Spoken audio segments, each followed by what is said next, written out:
안녕하세요. 금융 아침마입니다. 저번 달이죠. 저번 달 5월 31일 대한대출이라는 상품이 출시가 되었죠. 대한대출. 시중은행 앱을 보면 대한대출보다는 신용대출 갈아타기라는 문구로 많이 되어 있습니다. 그러니까 한마디로 이 상품은 신용대출만 가능하다는 얘기가 돼요. 담보대출 이런 거 안 된다는 거죠. 신용대출 그리고 우리 정부전자금 중 뭐 햇살론에 관련된 거 그런 것들, 그러니까 담보가 포함이 되어 있으면 안 된다는 거예요. 연일 이 뉴스입니다.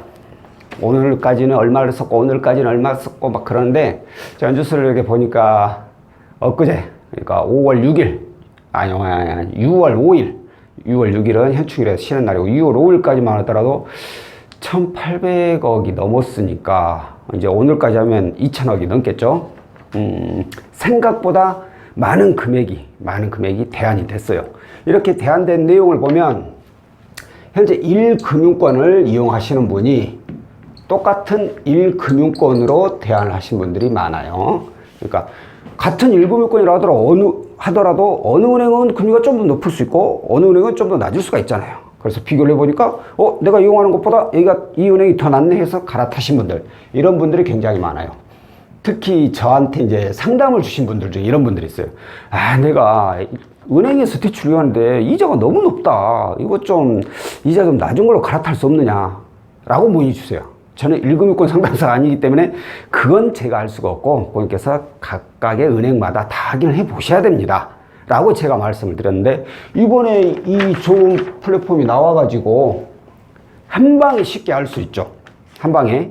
자, 내가 가지고 있는 조건, 이것부터 하셔야겠구나. 이 대한대출을 이용할 수 있는 플랫폼체들 있죠. 이 플랫폼, 우리 쉽게 토스, 핀다, 카카오페이, 네이버페이 뭐 이런데, 또는 시중은행 앱 또는 일부 2금융권에서 대출 이자를 비교를 할 수가 있어요. 그런 분들이 같은 1금융권이지만 이자가 높다 생각이 된다면 바로 이걸 비교해서 낮은 데가 있으면 갈아타는 게 당연히 이자 지출을 줄일 수 있는 거죠. 자, 그리고 또 많이 이용하시는 분들이 2금융을 이용을 해가지고 있었는데 이걸 1금융으로 대안을 하신 분들, 이제 이런 경우가 어떤 경우냐면은 성격 급하신 분들이 있어요. 내가 은행 가서 어쩌고 저쩌고 하는 것도 귀찮고 가기도 싫고 지금 급하고 나 며칠만 있다 아니면 몇 달만 있다 쓰고 다 갚을 거야 라는 생각으로 그냥 쉽고 간편하게 2금융을 이용을 해버린 거죠. 이자 조금 더 내면 되지 뭐 별거 있냐. 그래 본인 돈이니까 본인이 알아서 쓰시는 거고, 이렇게 이용을 하신 분인데 제 날짜에 이걸 계획했던 대로 갚지를 못한 거예요. 그래서 계속 이용하게 돼버려. 그래서 고금 있으신 분들, 이런 분들의 경우는 2금융권을 많이 이용을 안 해요. 보통 한 군데 정도 이용하신 분들이에요. 그런 분들이 신용이 좋은 경우에 1금융으로 대안이 되는 경우가 있죠. 그리고 또 하나 나쁜 사례지만 대출 상담사를 잘못 만나가지고 대출 좀 받으려고 했더니만 1금융권 안 되니까 2금융권에서 대출을 몽땅 받게 해가지고 1금융권을 상환하면 나중에 신용점수 더 올라가면 나중에 저금리로 대안해 줄게요. 이렇게 하면서 2금융권을 한 군데서 몽땅 받게 만들어가지고 1금융권까지 상환을 해버린 분들이 있어요. 이런 분들의 경우에도 2금융권이 대출 건수가 하나이기 때문에 신용점수는 많이 낮진 않습니다. 또한 떨어졌다고 하더라도 시간이 어느 정도 올라가면 금방 또 회복이 되죠.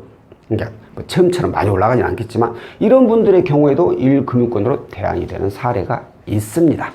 그리고 또 2금융에서 같은 2금융으로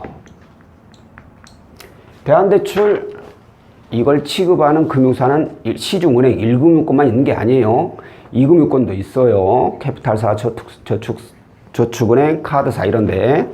근데 2금융권에서 2금융권, 이건 또 내가 현재 이 2금융권을 이용하고 있는데 이자가 좀 높아. 근데 1금융권에서는 안 해줘.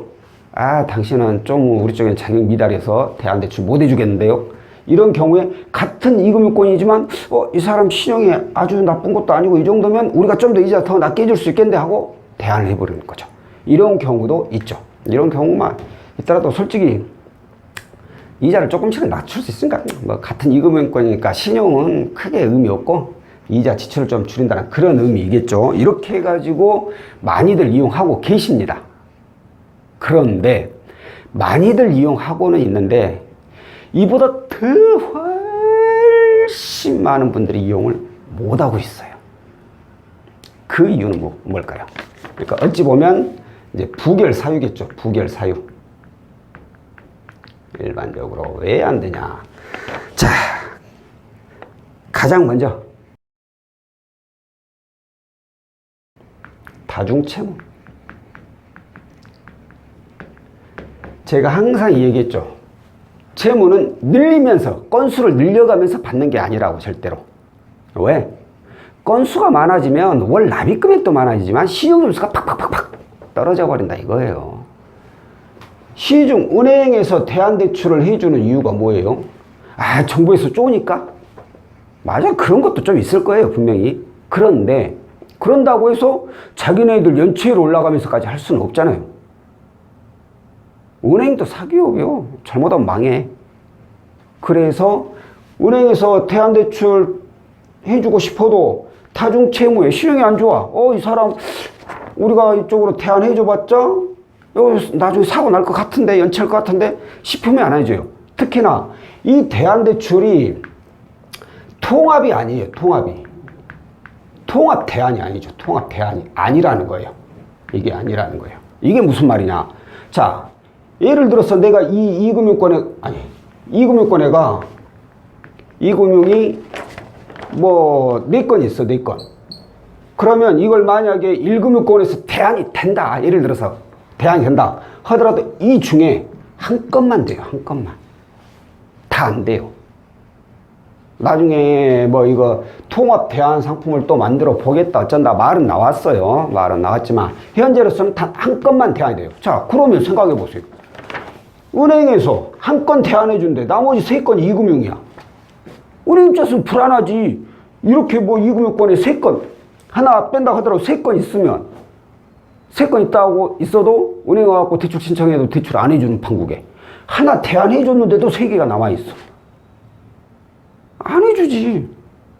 그러니까 이런 다중채무자분들 이런 분들이 좀 어렵고, 그리고 또 대부업 대출 이 부분은 제가 솔직히 확인을 못했어요. 뉴스에 보니까 나와 있더라고요. 대부업 대출이 있는 분들은 또 대안이 안 된다고 합니다. 그리고 여기에 DSR 초과자 뭐 이건 얘기 하나 많아죠.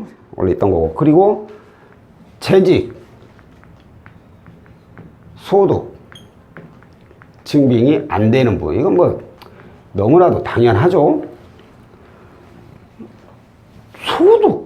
소득이 있어야지. 갑자기 소득이. 근데 재직이나 소득이 확인이 안 돼.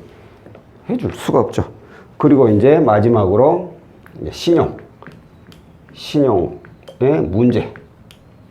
문제가 있는 분들, 뭐 채무 조정이라든가 이런저런 연체라든가 이런 문제, 누가 봐도 안 되는 상황은 안 돼요. 그러니까 이렇게 쉽게 생각하시면 돼요. 한마디로 1금융권에서 대안을 해주긴 하는데 채무자가 이 사람은 우리 걸로 대출을 대안을 해줘도 문제없이 잘 갚겠구나 라는 판단이 서야 돼요. 그래야만 해준다는 거죠. 그렇지 않고 이걸 대안해준데 나중에 사고 나겠는데 이러면 절대 그런 게 없다라는 거예요. 그러니까 어찌됐든 하지만 제 말 듣고 나는 이렇게 있으니까 안 될 거야 하고 포기는 하지 마세요. 제가 이런 얘기 했었죠. 플랫폼 업체에서 대출 조회하지 마시라고. 대출 조회 이거 절대 하지 마세요라고 제가 대부분의 상담사들한테 얘기합니다. 여기서 조회 한번 해버리면 50군데가 넘는 곳이 조회가 돌아가 버려요. 자, 그럼 50군데 돌아간다고 해서 신용점수가 떨어지느냐? 그건 아니에요. 그건 아닌데 문제가 이렇게 많은 조회가 걸려버리니까 과다조회가 걸리는 거예요. 거기에다가 조회가 너무 많아서 신용점수가 조회가 없는 분에 비해서 더 같이 이렇게 빨리 못 올라간다는 거예요. 가다조이 때문에 대출 안 되고 신용점수 잘 안 오르고 꼭 내가 대출이 되는지 알아보고 싶으면 상담사 통해서 가능성이 있는 곳 몇 곳만 조회를 해보라고 제가 그렇게 많이 말씀을 드렸어요. 그런데 오늘 이 상품, 대한대출 상품은 이건 해야죠. 무조건. 내가 조회수가 좀 늘어나더라도 혹시 합니까? 혹시 어떻게 해서라도 이자 조가 줄일 수 있을지? 그럴 수 있잖아요.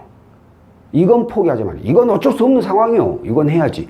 근데 뭐 이걸 뭐 여기 했는데 안 됐는데 또 하고 이럴 필요는 없어요. 한번 해가지고 안 되면 자신의 문제가 뭔지 파악을 좀 해서 만약 신용이 좀 낮아서 그런 것 같다. 그러면 신용을 좀 점수를 좀 올려놓고 그리고 나서 뭐 서너 달 후에나 이렇게 뭐 내일 하루아침에 없어질 상품 아니니까 그때 가서 다시 조회를 해보거나 대출 건수가 많은 것 같다. 그럼 건수를 좀 줄여놓고 그리고 나서 또 그때 가서 조회를 해보던가 이렇게 해야지 오늘 해보고 내일 해보고 이번 주 안 되니까 다음 주 해보고 이렇게 아무런 변동사항도 없는데 계속 해보면 안 된다는 거예요. 그것도 역시나 대출 조회가 많이 올라가 버리니까 어찌됐든 한 번도 안 해보신 분은 반드시 대한대출 상품을 꼭 한번 이용을 하셔가지고 이자 지출을 꼭 줄이시길 바란다. 이자 지출 줄여야지 대출 빨리 갚는 방법 중에 하나예요.